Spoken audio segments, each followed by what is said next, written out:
오늘은 5월 13일 화요일입니다. 오늘 밤 9시 30분에 미국 소비자물가지수 CPI가 발표가 됩니다.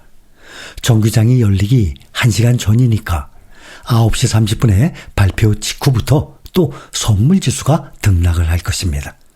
시장에서는 4월 CPI가 전년 동월 대비 2.4%, 전월 대비 0.3% 올랐을 것으로 예상하고 있습니다. 이번 발표는 관세 폭탄 투하 이후 처음 발표되는 CPI라서 더욱 중요합니다. 이번 CPI 예상치에 부합만 해도 앞으로 강세를 계속 이어갈 것으로 예상이 됩니다. 또한 스태그플레이션 위험이 가시화될지가 또한 관건입니다. 지난 토요일과 일요일 이틀에 걸쳐서 미중 무역 협상이 있었습니다. 다들 잘 아시다시피 145%대 125%로 완전히 무역이 단절이 될 정도의 이 관세가 첫 만남에서 예상외였죠. 115%씩 크게 낮추기로 한 후에 월요일 증시 어젯밤부터 오늘 새벽에 끝났죠. 증시가 폭등을 했습니다. 오늘 미국 증시가 폭등하기 전에 지난주에 녹음한 영상이 많아요. 약 한 15개 정도가 남아있을 겁니다. 우리 최 PD가 많이 바쁜 관계로 지금 편집이 밀려나가고 있습니다. 오늘 이렇게 주가가 폭등을 했으니 앞으로 지난주에 오늘 폭등하기 전에 지난주에 올라오는 영상들 내용에 이 주가 또 수익률 이런 각종 지표들이 당연히 차이가 나겠죠? 앞으로 며칠 걸려서 열 몇 개의 영상이 올라가게 되니까 항상 말씀을 드리지만 녹음을 하자마자 영상을 편집해서 올릴 수가 없는 상황이라서 주가와 수익률 등에서 며칠은 차이가 납니다. 항상 참고해서 봐주십사 하고 말씀을 드리고 있습니다. 그러나 녹음을 한 후에 최 PD에게 이 녹음분을 먼저 편집을 하고 말을 할 때는 당일날 올라갑니다. 예를 들어서 지금 오늘 5월 13일이라고 말씀드렸죠. 이거는 그동안에 한 열 몇 개씩 밀려있는 거 말고 지금 녹음한 거 이것을 먼저 올릴 예정입니다. 그리고 동기부여 또 자기계발 관련 이런 영상은 제가 녹음한 후에 일주일 후, 10일 후 언제든지 올리든 그렇죠. 크게 문제가 안 되죠. 괜찮지만은 증시 상황은 단 하루만 해도 변동이 되니까 그 점을 여러분들 항상 염두에 두시고 시청해 주시기 바랍니다. 오늘 증시가 폭등을 했습니다. 2024년 작년에 미국의 상품 무역 적자가 1조 2천억 달러였어요. 우리 돈으로 약 1,700조입니다. 근데 그 무역 적자 가장 큰 곳이 중국 아니겠습니까? 거래 금액도 가장 큽니다. 미국과 중국은 무역 전쟁을 완화하고 4월 이후 부과된 대부분의 관세를 해제하기로 합의했습니다.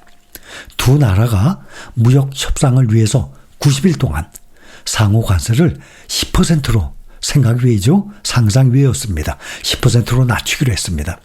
관세는 유지되고 펜타닐과 관련된 20% 세금도 포함됩니다. 펜타닐이 무역 협상의 주요 쟁점은 아니었지만 중국 대표단에는 미국 관리들과 이 문제를 자세히 논의할 수 있는 중국 고위 관리가 포함되어 있었습니다. 미국이 중국산 제품에 부과하는 관세는 30%를 넘을 것으로 예상됩니다. 철강, 알루미늄, 자동차에 대한 관세는 유지가 되고 트럼프 대통령의 첫 임기와 또 조 바이든 전 대통령의 임기 중에 부과가 되었던 일부 중국산 제품에 대한 관세도 그대로 유지됩니다. 중국은 미국에 대응하기 위해서 부과를 했던 일부 비관세 무역 조치를 취소하거나 중단할 것이라고 밝혔는데 여기에는 배터리와 기타 첨단 기술 응용 분야에 사용되는 핵심 광물들이죠. 히토리움. 핵심 광물에 대한 수출 제한을 완화하는 것도 포함될 가능성이 있습니다. 미국의 소매업체들은 중국 제품을 확보하지 못하면 매대가 통통 비게 될 것이라고 그동안 계속 경고해왔습니다. 또 일부 소규모 업체들은 도산할 것을 우려까지 했습니다. 경제학자들은 가격 상승과 공급 부족이 인플레이션을 재점화할 위험이 있다라고 경고까지 했었습니다.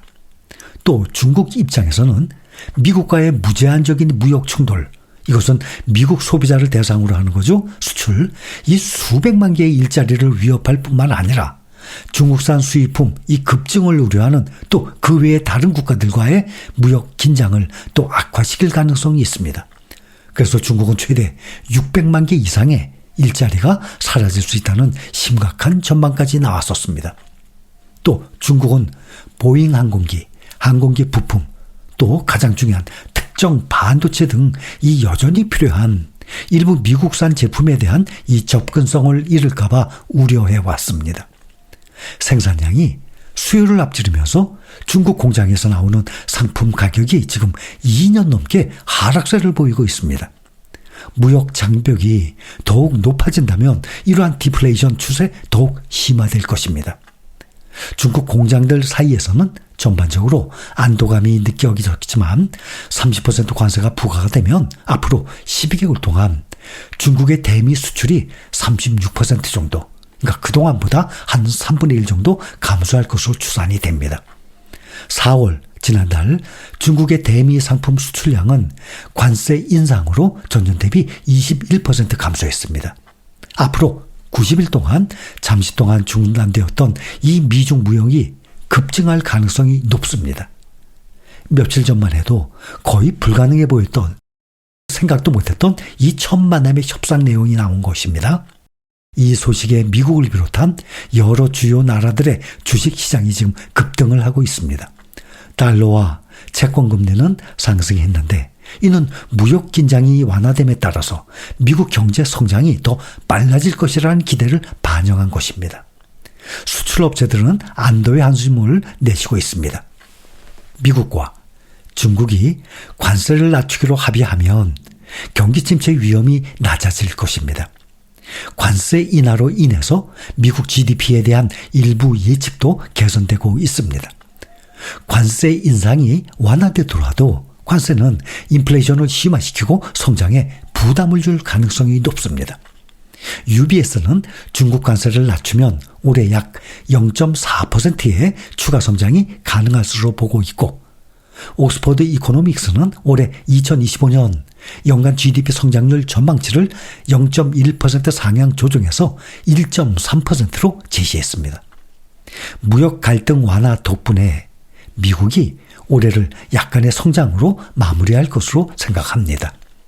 앞으로 각종 규제 완화, 또 재정 자극책들, 정책 불확실성 감소로 인해서 내년 경제는 긍정적인 방향으로 나아갈 것으로 예상이 됩니다.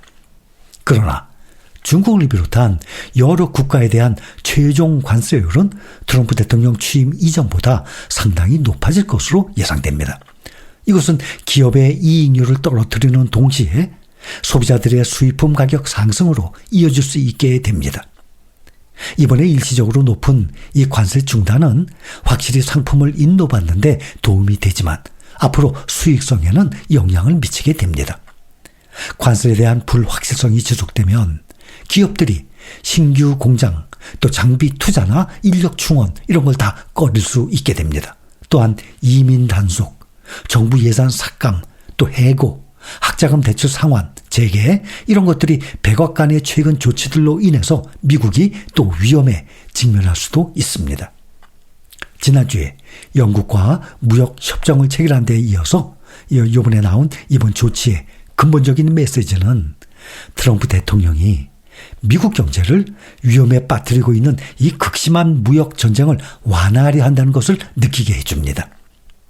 그동안 경제학자들은 향후 12개월 동안 경기 침체 가능성을 45%로 높였었는데 이것은 중국과의 전면 무역 전쟁의 잔혹한 여파에 대한 우려 때문이었습니다.